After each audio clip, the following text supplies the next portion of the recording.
Let me share with you a very interesting story related to a very nice, video store in US. Have you heard of Blockbuster in US? Yes.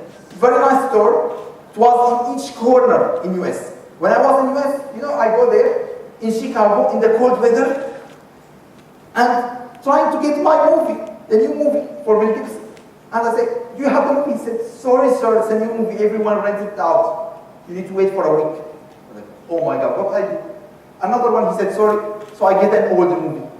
And I go back in the cold weather to my house. And if I don't return it in 2 days, they charge me $4. I'm already paying $4 for renting that movie.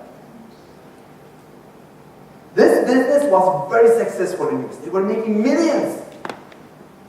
Until one company said, how can I change not the product, change the value? Customers, they want movies fast.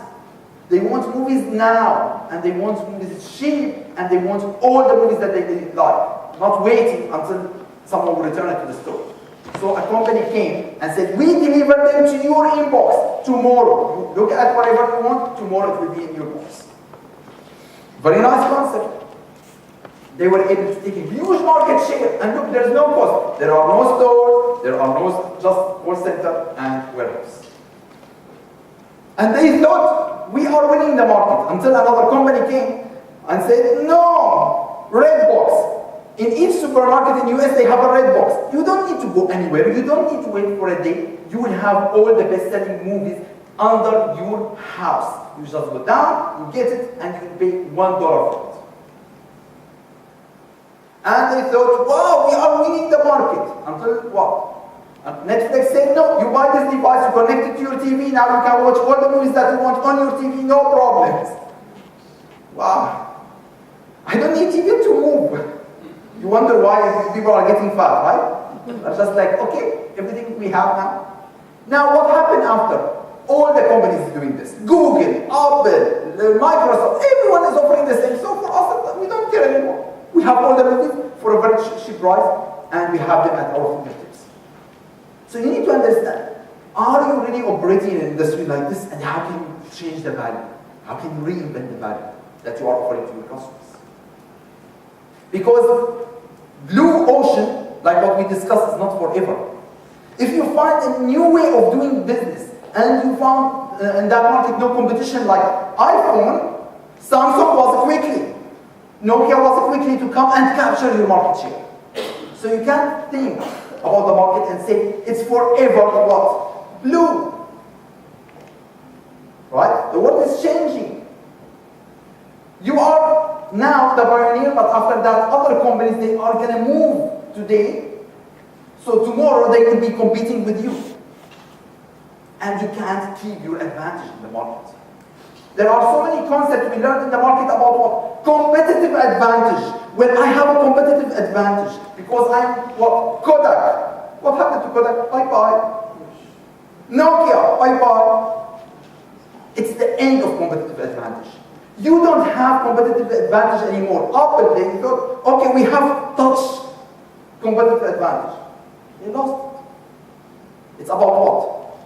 It's about a very short transit advantage that you have. You will have an advantage as a first mover, as a new concept for a very short time for you to cash on it. And you need to move on to the next big idea.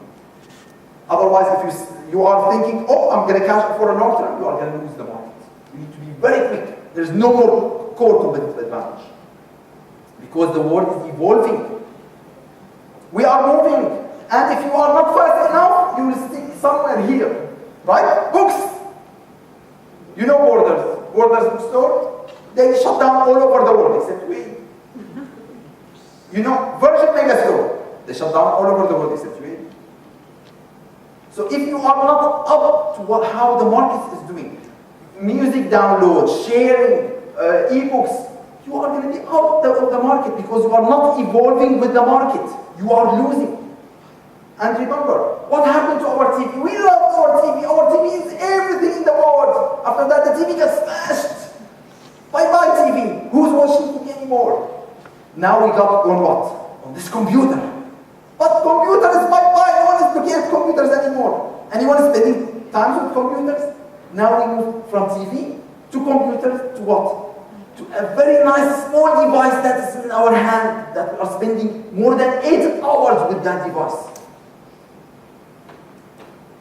So are we thinking about these new devices that people are using all the day? Or we are still thinking, how can I create my website so that way I will be able to get to people or have TV advertisement? You need to understand, for you to survive, you need to be able to change whatever you are doing. Because if you are not adaptable enough to change, you will not be able to survive. Think about you as a businesswoman. Are you adaptable to change? Are you willing to change your old habits? Especially if you got into the marketplace long time ago, 30 years ago, and after that you got married, you have children, and now after 20 years leaving the marketplace, you decided to come back to the marketplace and say, I would like to start business. But I have old approach and thinking about business, and that's not going to help you in the current world. And at the same time, you need to understand that you need to multitask, right? Now you have the family, now you have so many responsibilities, and how can you do this while you are doing business? Are you using old approach to run current business in our century or not?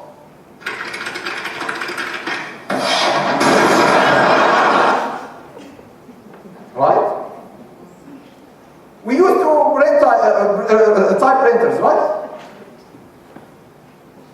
Are we adaptable to change? Are we changing the way we are thinking for us to be able to operate in the current market or not? It's a very important question.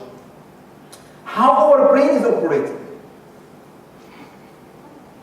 If you are starting a small business, if you are an entrepreneur, if you are a man, you are completely operating differently than if you are a woman. You are thinking differently. You are handling problems differently. You need to understand that. Otherwise, you would be like, why this guy is doing this and I'm not doing this? No, no, no. You handle the process differently. In the corporate environment, it's very hard to see that. But as an entrepreneur, you see it immediately. When you see two entrepreneurs, a man and a woman, there are completely different operating styles. There are completely different ways of handling issues, of processing issues, of doing the follow-up. You need to recognize that. That's important. You will not see it in the corporate world so much. What about social media? What about social interaction? They discover that women, they are much better on social media than men. Much better. They love Facebook. They feel that this is a very nice social environment. The same that women in general life, they like to be social more than guys. The same thing will happen over the internet. So for business, take advantage of that and sell them more. And for you as a woman, understand that this is a big, important channel for you to be able to use and connect.